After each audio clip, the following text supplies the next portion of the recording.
Hey guys, welcome back to the channel. So Russell mania ಹತ್ರ ಬಂತು, ಇನ್ನೂ ಕೂಡ ಹೈಪೇ ಆಗ್ತಾ ಇಲ್ವಲ್ಲ ಗುರು ಅಂತ ನೀವೇನಾದ್ರೂ ಯೋಚನೆ ಮಾಡ್ಕೊಂಡು ಕೂತ್ಕೊಂಡಿದ್ರೆ ನಮ್ಮ ಕೋಡಿ ರೋಡ್ಸ್ ಅವರು ನಮ್ಮನ್ನೆಲ್ಲ ಹೈಪ್ ಮಾಡೋದಕ್ಕೆ ರೀಸೆಂಟ್ ಆಗಿ ಒಂದು ಪಾಡ್ಕಾಸ್ಟ್ ಗೆ ಬರ್ತಾರೆ. ಅಂಡ್ ಅಲ್ಲಿ ಅವರು ಕೆಲವೊಂದಷ್ಟು ವಿಚಾರಗಳ ಬಗ್ಗೆ ಡಿಸ್ಕಸ್ ಮಾಡ್ತಾರೆ. ಮೊದಲನೇದಾಗಿ ನಮ್ಮ ಅಮೆರಿಕನ್ ನೈಟ್ ಮೇರ್ ಕೋಡಿ ರೋಡ್ಸ್ ಅವರು ಹೇಳ್ತಾರೆ, ಈ ಬಾರಿಯ ರಸಲ್ ಮೇನಿಯಾ ನಿಜವಾಗ್ಲೂ ಕೂಡ ಫೈಟಿಂಗ್ ವಿಚಾರದಲ್ಲಿ one of the best Russell mania ಆಗುತ್ತೆ.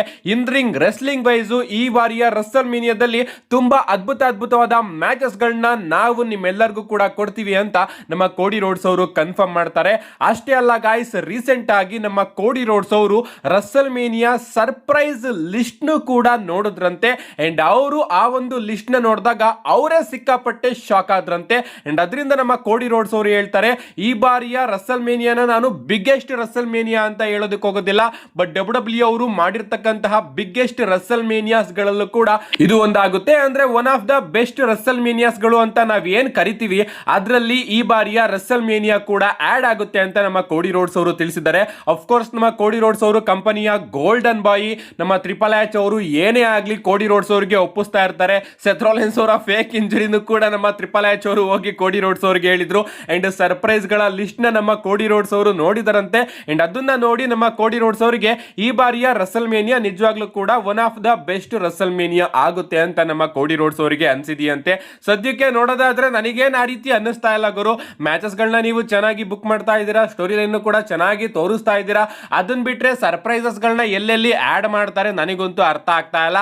ಸೆಲಿಬ್ರಿಟೀಸ್ ಗಳ ಇನ್ವಾಲ್ವ್ಮೆಂಟ್ ನಮಗೆ ನೋಡೋದಕ್ಕೆ ಸಿಗಬಹುದು. ಸರ್ಪ್ರೈಸ್ ರಿಟರ್ನ್ ಕೂಡ ಡಬ್ಲ್ಯೂ ಅವರು ಈ ಬಾರಿಯ ರಸಲ್ ಮೇನಿಯಾಗೆ ಪ್ಲಾನ್ ಮಾಡಬಹುದು. ಅಷ್ಟೇ ಅಲ್ಲ, ಆ ಒಂದು ಇಂಟರ್ವ್ಯೂ ಅಲ್ಲಿ ನಮ್ಮ ಕೋಡಿ ರೋಡ್ಸ್ ಅವರ ಬಳಿ ಪ್ರಶ್ನೆ ಕೇಳಲಾಗುತ್ತೆ, ನೀವು ಈ ಬಾರಿ ಫೈನಲ್ ಆಗಿ ಎಂಡಿಂಗ್ ಮೂಮೆಂಟ್ ಅಲ್ಲಿ ಚಾಂಪಿಯನ್ಶಿಪ್ ನ ಗೆದ್ದು ರಸಲ್ ಮೇನಿಯಾ ಮೈನ್ ಇವೆಂಟ್ ಆಗೋದಕ್ಕೆ ಬರ್ತಾ ಇದ್ದೀರಾ, ಬಟ್ ನೀವೇನಾದ್ರೂ ಚಾಂಪಿಯನ್ಶಿಪ್ ನ ಗೆಲ್ಲಿಲ್ಲ ಅಂದಿದ್ರೆ ಈ ಬಾರಿಯ ರಸಲ್ ಮೇನಿಯಾಗೆ ನಿಮ್ಮ ಬಳಿ ಏನಾದ್ರೂ ಪ್ಲಾನ್ ಇತ್ತಾ, ಪ್ಲಾನ್ ಬಿ ನ ಏನಾದ್ರೂ ಮಾಡ್ಕೊಂಡಿದ್ರಾ ಅಂತ ಅವರು ಕೇಳಿದಾಗ ನಮ್ಮ ಕೋಡಿ ರೋಡ್ಸ್ ಅವರು ಹೇಳ್ತಾರೆ, ಇಲ್ಲ ನನ್ನ ಬಳಿ ಯಾವುದೇ ರೀತಿಯ ಪ್ಲಾನ್ ಬಿ ಇಲ್ಲ. ಅಫ್ಕೋರ್ಸ್ ರಸಲ್ ಮೇನಿಯಾ ಬರ್ತಿದ್ದಂಗೆ ನನ್ನ ಗೋಲ್ ಏನಪ್ಪಾ ಅಂದ್ರೆ ನಾನು ಹೇಗಾದ್ರೂ ಮಾಡಿ ಮೈನ್ ಇವೆಂಟ್ ಗೆ ಹೋಗ್ಬೇಕು ಅಂತ. ಯಾಕಂದ್ರೆ ಇಷ್ಟು ವರ್ಷ ಮೈನ್ ಇವೆಂಟ್ ನ ಮಾಡಿ ನಾನು ಆ ಒಂದು ಮೈನ್ ಇವೆಂಟ್ ಜಾಗಕ್ಕೆ ಒಂದ್ ರೀತಿ ಅಡಿಕ್ಟ್ ಆಗ್ಬಿಟ್ಟಿದ್ದೀನಿ. ಸೊ ಆ ಒಂದು ಮೈನ್ ಇವೆಂಟ್ ನ ನಾನೇನಾದ್ರೂ ಮಿಸ್ ಮಾಡ್ಕೊಂಡ್ರೆ ಅದು ನನ್ನ ಫೇಲ್ಯೂರ್ ಅಂತ ನಾನು ಕನ್ಸಿಡರ್ ಮಾಡ್ತೀನಿ ಅಂತ ನಮ್ಮ ಕೋಡಿ ರೋಡ್ಸ್ ಅವರು ತಿಳಿಸಿದ್ದಾರೆ. Literally Russell mania main event ಮಾಡೋದಕ್ಕೆ ನಮ್ಮ ಕೋಡಿ ರೋಡ್ಸ್ ಅವರು ಸಿಕ್ಕಾಪಟ್ಟೆ ಅಡಿಕ್ಟ್ ಆಗಿದ್ದಾರಂತೆ. ಅದಕ್ಕೋಸ್ಕರ ಅವರು ಕಂಟಿನ್ಯೂಸ್ ಆಗಿ 4 ರಸಲ್ ಮೇನಿಯಾಸ್ ಗಳನ್ನ ಮೈನ್ ಇವೆಂಟ್ ಮಾಡ್ಕೋತಾ ಬರ್ತಾ ಇದ್ದಾರೆ.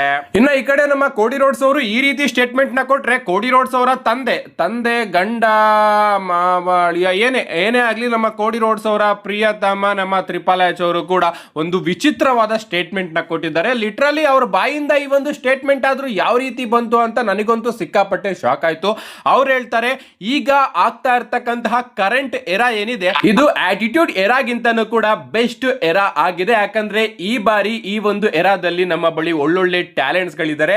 ಸೊ ನನಗಂತೂ ಈ ಒಂದು ಎರಾ ಆಟಿಟ್ಯೂಡ್ ಎರಾಗಿಂತನೂ ಕೂಡ ಬೆಸ್ಟ್ ಎರಾ ಅಂತ ಅನ್ನಿಸ್ತಾ ಇದೆ ಅಂತ ನಮ್ಮ ಟ್ರಿಪಲ್ ಎಚ್ ಅವರು ಸ್ಟೇಟ್ಮೆಂಟ್ ನ ಕೊಟ್ಟಿದ್ದಾರೆ. ಲಿಟ್ರಲಿ ನಮ್ಮ ಟ್ರಿಪಲ್ ಎಚ್ ಅವರಿಗೇನೆ ಅನ್ಕೋಬೇಕು, ಅವರೇ ಅನ್ಕೋಬೇಕು, ಇದನ್ನ ಬೇರೆ ಯಾರು ಕೂಡ ಅನ್ಕೊಳ್ಳೋದಿಲ್ಲ. ಅವರೇ ಅನ್ಕೋಬೇಕು, ಅವರೇ ಆ ಒಂದು ಬುಕ್ಕಿಂಗ್ ನ ಅವರು ಹೊಗಳ್ಕೋಬೇಕು. ಅದನ್ನ ಬಿಟ್ರೆ ಯಾರು ಕೂಡ ಹೊಗಳುತ್ತಾ ಇಲ್ಲ, ಎಲ್ಲರೂ ಕೂಡ ತೆಗಳುತ್ತಾ ಇದ್ದಾರೆ. ಆಟಿಟ್ಯೂಡ್ ಎರಾಗೆ ಈ ಒಂದು ಏರಾನ ನೀವು ಕಂಪೇರ್ ಮಾಡ್ತಾ ಇದ್ದೀರಾ ಅಂದ್ರೆ ಇನ್ನೂ ಕೂಡ ನಿಮ್ಮ ಥಿಂಕಿಂಗ್ ಲೆವೆಲ್ ಎಲ್ಲಿದೆ ಅಂತ ಸ್ವಲ್ಪ ನೀವೇ ಯೋಚನೆ ಮಾಡಿ. ಅಷ್ಟೇ ಅಲ್ಲ ಗಾಯ್ಸ್, ಈಗ ನಿಮ್ಗೆ ಗೊತ್ತಿರಬಹುದು ರಸಲ್ ಮೇನಿಯಾಗೆ ಟಿಕೆಟ್ಸ್ ಗಳು ಕೂಡ ಮಾರಾಟ ಆಗ್ತಾ ಇಲ್ಲ. ಅಂಡ್ ಅದಕ್ಕೋಸ್ಕರ ಡಬ್ಲ್ಯೂ ಅವರು ಟಿಕೆಟ್ ಪ್ರೈಸ್ ನ ತೀರಾ ಕಮ್ಮಿ ಮಾಡಿದ್ದಾರೆ. ನೈಟ್ ಒನ್ ಆಗಿ ನೈಟ್ ಟು ನ ಟಿಕೆಟ್ ಪ್ರೈಸ್ ನ ಡಬ್ಲ್ಯೂ ಅವರು $177 ಗೆ ಇಳಿಸಿದ್ದಾರೆ ಅಂತಾನೆ ಹೇಳ್ಬೇಕು.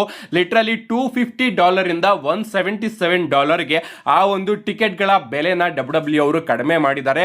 ಅಷ್ಟೇ ಅಲ್ಲ, ಅಮೆರಿಕದಲ್ಲಿ ಲಾಸ್ ವೆಗಾಸ್ ಅಲ್ಲಿ ಎಲ್ಲರಿಗೂ ಕೂಡ ಫೋನ್ ಮಾಡಿ ಹೇಳ್ತಾ ಇದ್ರಂತೆ, ನಾವು ರಸಲ್ ಮೇನಿಯಾನ ಮಾಡ್ತಾ ಇದೀವಿ, ಟಿಕೆಟ್ ಗಳು ಅವೈಲಬಲ್ ಇದೆ, ನಿಮ್ಗೆ ಏನಾದ್ರೂ ಟಿಕೆಟ್ ಬೇಕು ಅಂದ್ರೆ ನಮಗೆ ಕಾಂಟ್ಯಾಕ್ಟ್ ಮಾಡಿ ಅಂತ ಅಡ್ವರ್ಟೈಸ್ಮೆಂಟ್ ಕೂಡ ಕೊಡ್ತಾ ಇದ್ರಂತೆ. ಈ ಒಂದು ಪರಿಸ್ಥಿತಿ ಯಾವತ್ತು ಕೂಡ ಬರುತ್ತೆ ಅಂತ ನಾನಂತೂ ಅನ್ಕೊಂಡಿರ್ಲಿಲ್ಲ. ಸದ್ಯಕ್ಕೆ ಡಬ್ಲ್ಯೂಗೆ ಈ ಒಂದು ಪರಿಸ್ಥಿತಿ ಬಂದಿದೆ ಅಂತಾನೆ ಹೇಳ್ಬೇಕು. ಇದಕ್ಕೆ ಏನ್ ಹೇಳೋದು ನನಗೆ ಚೂರು ಕೂಡ ಗೊತ್ತಾಗ್ತಾ ಇಲ್ಲ. ಅಂಡ್ ಅದರಲ್ಲೂ ಕೂಡ ಈ ಬಾರಿಯ ರಸಲ್ ಮೇನಿಯಾ ಥೀಮ್ ಏನು ಅನ್ನೋದೇ ಗೊತ್ತಿಲ್ವಂತೆ. ಲಿಟ್ರಲಿ ಬ್ಯಾಕ್ ಸ್ಟೇಜ್ ಅಲ್ಲಿ ಎಲ್ಲರೂ ಕೂಡ ಈ ಬಾರಿಯ ಗ್ರಾಫಿಕ್ ಡಿಸೈನರ್ಸ್ ಗಳಿಗೆ ಬೈತಾ ಇದಾರಂತೆ. ಈ ಬಾರಿಯ ರಸಲ್ಮೇನಿಯಾ ಥೀಮ್ ಏನು ಅನ್ನೋದನ್ನೇ ಅವರಿಗೆ ಡಬ್ಲ್ಯೂ ಅವರು ಅರ್ಥ ಮಾಡಿಸಿಲ್ಲ. ರಸಲ್ಮೇನಿಯಾ 42 ನ ಡಬ್ಲ್ಯೂ ಅವರು ಅರ್ಜೆಂಟ್ ಅಲ್ಲಿ ಅನೌನ್ಸ್ ಮಾಡಿದ್ರು. ಮೊದಲನೇದಾಗಿ ಬೇರೊಂದು ಜಾಗದಲ್ಲಿ ರಸಲ್ಮೇನಿಯಾ 42 ನ ರಾಕ್ ಅವರು ಬಂದು ಅನೌನ್ಸ್ ಮಾಡಿ ಹೋಗಿದ್ರು. ಅದರ ಥೀಮು ಕೂಡ ರಿಲೀಸ್ ಆಗಿತ್ತು. ಅದಾದ್ಮೇಲೆ ಲಾಸ್ ವೇಗಾಸ್ ಅವರು ಜಾಸ್ತಿ ದುಡ್ಡು ಕೊಟ್ರು ಅಂತ ಅಲ್ಲಿಂದ ಕ್ಯಾನ್ಸಲ್ ಮಾಡಿ ಲಾಸ್ ವೇಗಾಸ್ ಅಲ್ಲೇ ರಸಲ್ಮೇನಿಯಾನ ನಾವು ತಗೊಂಡು ಬರ್ತೀವಿ ಅಂತ ಅರ್ಜೆಂಟ್ ಅಲ್ಲಿ ಈ ಬಾರಿಯ ರಸಲ್ಮೇನಿಯಾನ ಅನೌನ್ಸ್ ಮಾಡಿದ್ರು. ಬ್ಲಾಕ್ ಅಂಡ್ ವೈಟ್ ಒಂದ್ ರೀತಿ ಪೆನ್ಸಿಲ್ ಅಲ್ಲಿ ರಸಲ್ಮೇನಿಯಾನ ಗೀದ್ದಂಗಿತ್ತು. ಆಗ ನಾನು ಅನ್ಕೋತಾ ಇದ್ದೆ ಬ್ಲಾಕ್ ಅಂಡ್ ವೈಟ್ ಥೀಮ್ ಅಂದ್ರೆ ಆ ಒಂದು ಕಲರ್ ನ ಯಾವ ರೀತಿ ಯೂಸ್ ಮಾಡ್ತಾರೆ, ಸ್ಟೇಜ್ ನ ಯಾವ ರೀತಿ ಡಿಸೈನ್ ಮಾಡ್ತಾರೆ, ಮ್ಯಾಚ್ ಕಾರ್ಡ್ ಗ್ರಾಫಿಕ್ ಗಳನ್ನ ಯಾವ ರೀತಿ ಡಿಸೈನ್ ಮಾಡ್ತಾರೆ ಅಂತ. ಬಟ್ ಈ ಬಾರಿ ನೀವು ಇಲ್ಲಿ ನೋಡ್ತಾ ಇರಬಹುದು ಲಿಟರಲಿ ಮೂರು ರೀತಿಯ ಗ್ರಾಫಿಕ್ ಕಾರ್ಡ್ ಗಳು ನೋಡೋದಕ್ಕೆ ಸಿಗ್ತಾ ಇದೆ. ಮೊದಲನೇದಾಗಿ ವೈಟ್ ಅಂಡ್ ಬ್ಲಾಕ್ ಅಲ್ಲೇ ಒಂದ್ ರೀತಿ ಗ್ರಾಫಿಕ್ ಕಾರ್ಡ್ ನ ತಗೊಂಡು ಬಂದ್ರು. ಅದಾದ್ಮೇಲೆ ರೋಮನ್ ರೈನ್ಸ್ ಹಾಗೆ ಸಿಎಂ ಪಂಕ್ ಅವರ ಮ್ಯಾಚ್ ಗೆ ಬ್ಲೂ ಕಲರ್ ಥೀಮ್ ನ ತಗೊಂಡು ಬಂದ್ರು. ಅದಾದ್ಮೇಲೆ ಹೊಸ ಇನ್ನೊಂದು ಗ್ರಾಫಿಕ್ ಕಾರ್ಡ್ ನ ತಗೊಂಡು ಬರ್ತಾರೆ. ಲಿಟರಲಿ ಥೀಮ್ ಏನು ಅನ್ನೋದೇ ಗೊತ್ತಾಗ್ತಾ ಇಲ್ಲ ಗ್ರಾಫಿಕ್ ಡಿಸೈನರ್ಸ್ ಗಳಿಗೆ. ಅದು ಕೂಡ ಸಿಕ್ಕಾಪಟ್ಟೆ ಕನ್ಫ್ಯೂಷನ್ಸ್ ಗಳು ಡಬ್ಲ್ಯೂ ಅಲ್ಲಿ ಉಂಟಾಗ್ತಾ ಇದೆ. ಇನ್ನ ಸ್ಟೇಜ್ ನ ಯಾವ ರೀತಿ ಡಿಸೈನ್ ಮಾಡ್ತಾರೆ, ಯಾವ ಥೀಮ್ ಅಲ್ಲಿ ಈ ಬಾರಿಯ ರಸಲ್ಮೇನಿಯಾನ ನಡೆಸ್ತಾರೆ ಅನ್ನೋದು ನನಗಂತೂ ಅರ್ಥ ಆಗ್ತಾ ಇಲ್ಲ. ಲೈಟಿಂಗ್ಸ್ ಗಳನ್ನ ಯಾವ ರೀತಿ ಯೂಸ್ ಮಾಡ್ತಾರೆ ಏನು ಕೂಡ ಐಡಿಯಾ ಇಲ್ಲ. ಒಟ್ಟಿನಲ್ಲಿ ರಸಲ್ಮೇನಿಯಾನ ಅರ್ಜೆಂಟ್ ಅಲ್ಲಿ ಅನೌನ್ಸ್ ಮಾಡಿ ಓಕೆ ಲೋಗೋ ಚೆನ್ನಾಗೈತೆ ಬಿಟ್ಬಿಡಿ ಅಂತ ಬಿಟ್ಬಿಟ್ರು.